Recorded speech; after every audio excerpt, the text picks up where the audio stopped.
Welcome back to Lemons and Larkspur. Today is my absolute favorite day to share with you because it is a full, complete garden tour day. We are mid-April, late April, and everything looks so beautiful, so lush. The heat has not set in, although that is just around the corner.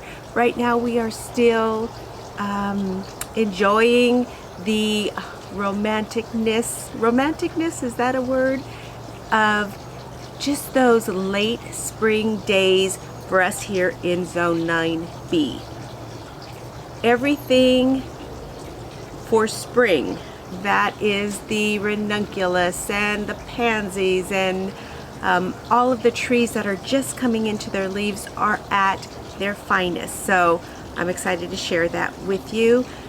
I'm actually, and this is the first time I've ever felt that way, the ranunculus have been blooming now for about a month, a good solid month, and I'm kind of excited for them to wane down and for the next layer to come up.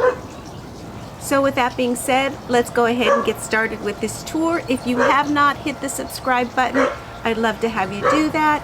Give me a thumbs up if you're enjoying the new garden direction of my channel. I guess that's it. Let's take that garden tour now.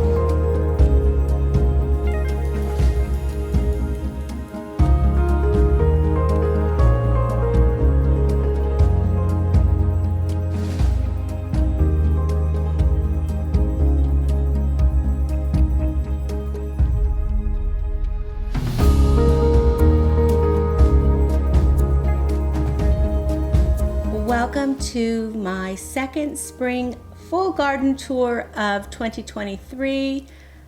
I am so excited to share the garden with you. It is all coming alive with both birds and scents and flowers and all of those things that woo us back into the garden.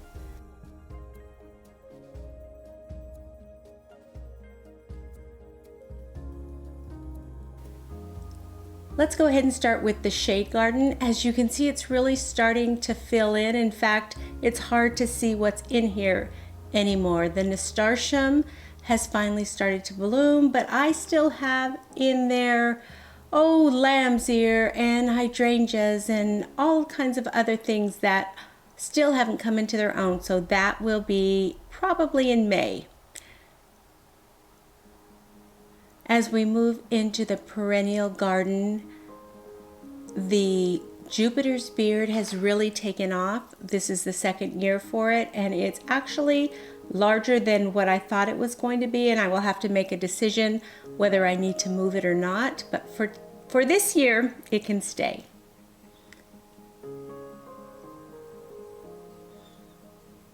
The ranunculus in the perennial bed has definitely started to wane. Our temperatures are rising and it is really a cool season flower. The blueberries have started to blossom. The statice is still going strong and I love the purple accent that it adds to the garden.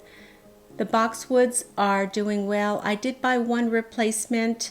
I'll be putting that in this week. I had one that didn't make the transplant, but I love the bones, just the stature and green restfulness that they provide to the garden.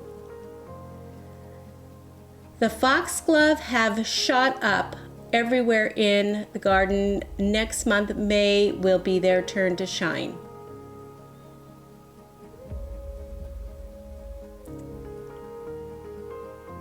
Statice looks beautiful, as does the dianthus. The coreopsis is growing crazy. That is a tick seed, as is the black-eyed Susans. Next month and into probably June and July, they will be quite lovely.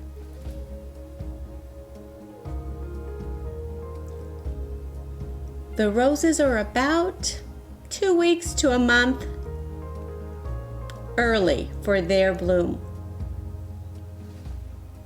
The lavender looks beautiful in the rock garden. It survived the winter beautifully. Artichoke is doing well. I don't see any artichoke in there yet, but we're hopeful. I have borage in there that came back as a reseed.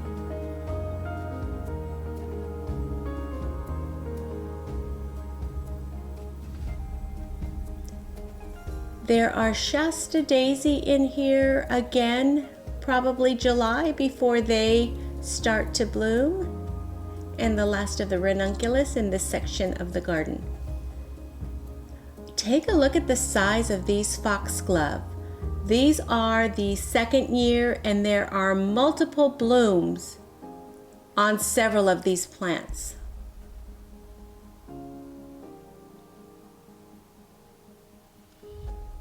And the iceberg roses are just loaded with blooms.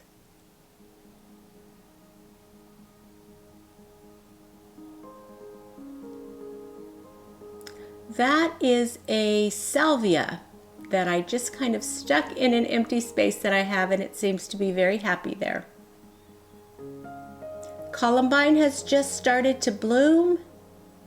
This is a beautiful purple one. These were bare root, I believe, so I'm not really even sure what color I have coming up.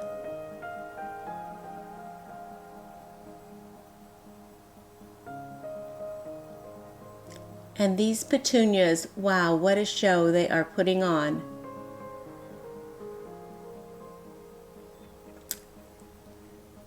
Take a look at the tomato plants in this raised bed planter. That is catnip in the front, and it is quite a thug lately. I don't know what I'm going to do with it. Strawberry looks very yummy. I have a lot of flowers and also fruit coming on.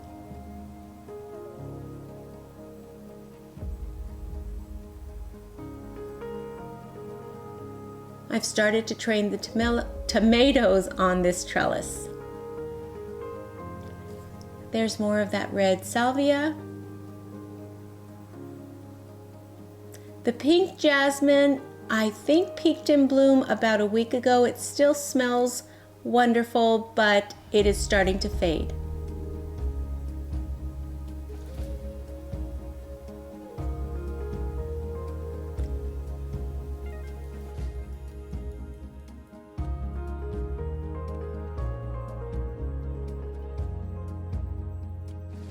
Before I show you the cutting garden, let's go ahead and take a look at some of the pots that are blooming.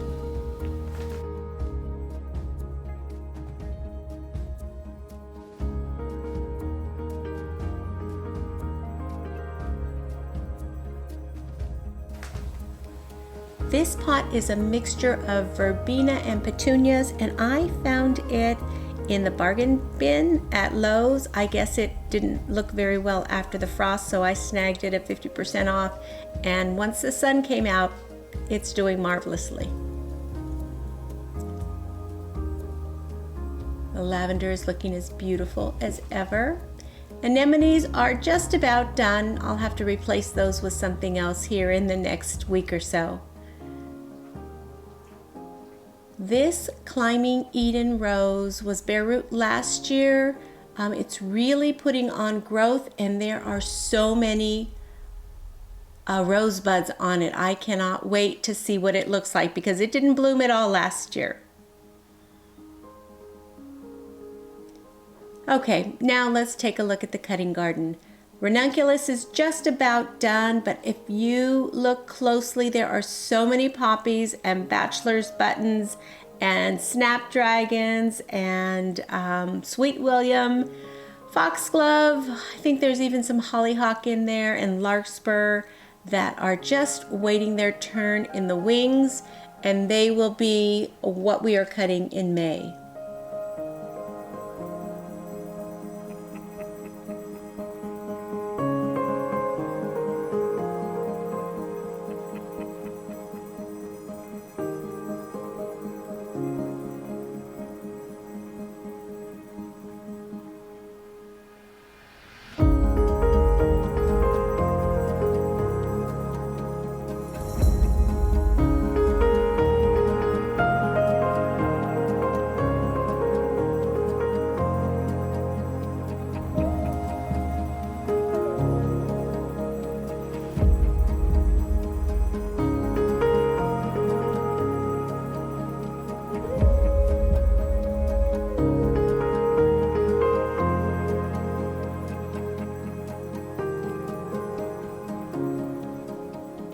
I know there are a lot of people who kind of put their nose up at annuals because they are so common and so easy, but I adore them in pots. It's not a big investment to change them out when their season ends, and it ensures that you always have something cheerful blooming. If you remember a couple of weeks ago, I replanted these whiskey barrel planters, saying that I want them to look like they do in an amusement park, and I have to say I think we're well on our way. Speaking of annuals, most of what's in here is just that. Very common pansies and petunias and alyssum and just all of those things that combine together provide such a beautiful show. Another pink jasmine, purple perennial salvia, and there's also a yellow rose in here.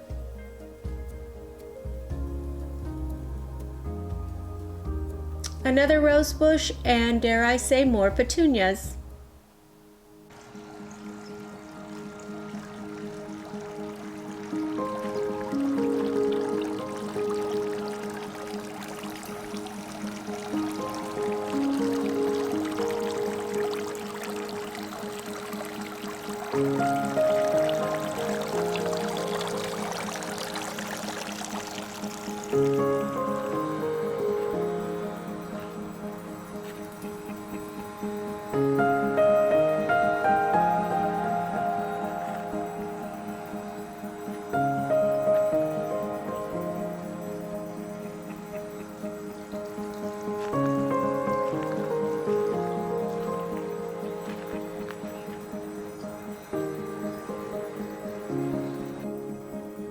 Isn't this foxglove huge and just so spectacular? Of course, more salvia. Hummingbirds love it.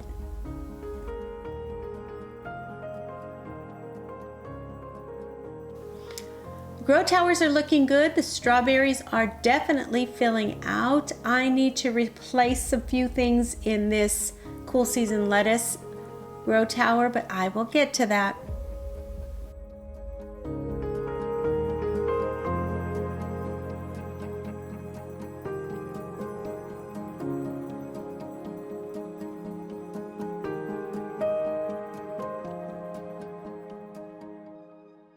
Let's head into the food garden.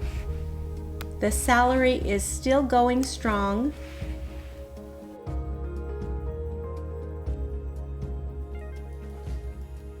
Potatoes look pretty good back there.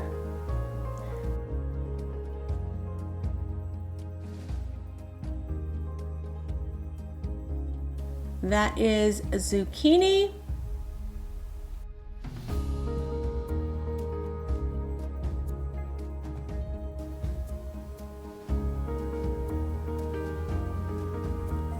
Sugar snap peas are still going strong.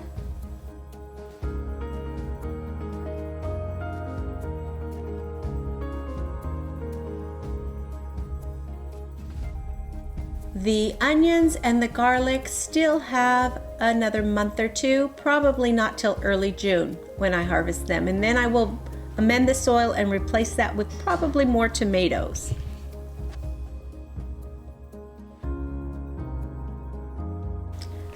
The nectarine blossoms have started to fade, but I did see a nectarine, so hopefully I'll get a few, maybe not enough for jam, but certainly a few to enjoy for fresh eating. I went ahead and trellised the Roma tomato bed. Plum tree has been a bit of a disappointment. My fruit is falling and it's either an immature tree or a watering issue, but I will figure it out. And this is the pepper bed, looks good. Elderberry bush, looking good as well. And this is my attempt at a Three Sisters bed. I have corn and beans and tomatoes, and I think I might have some cucumbers, so maybe it's more than Three Sisters. The olive tree, if you look close, has a few flowers coming on, so I just might get some olives this year. Won't that be fun?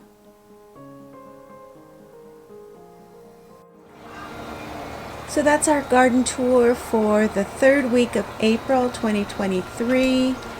We are just getting into some warmer weather, so things are just about to really explode. And I can't wait to share it with you in the days and weeks and months to come. If you're new around here, I'd love to have you subscribe. Once again, I thank you for stopping by.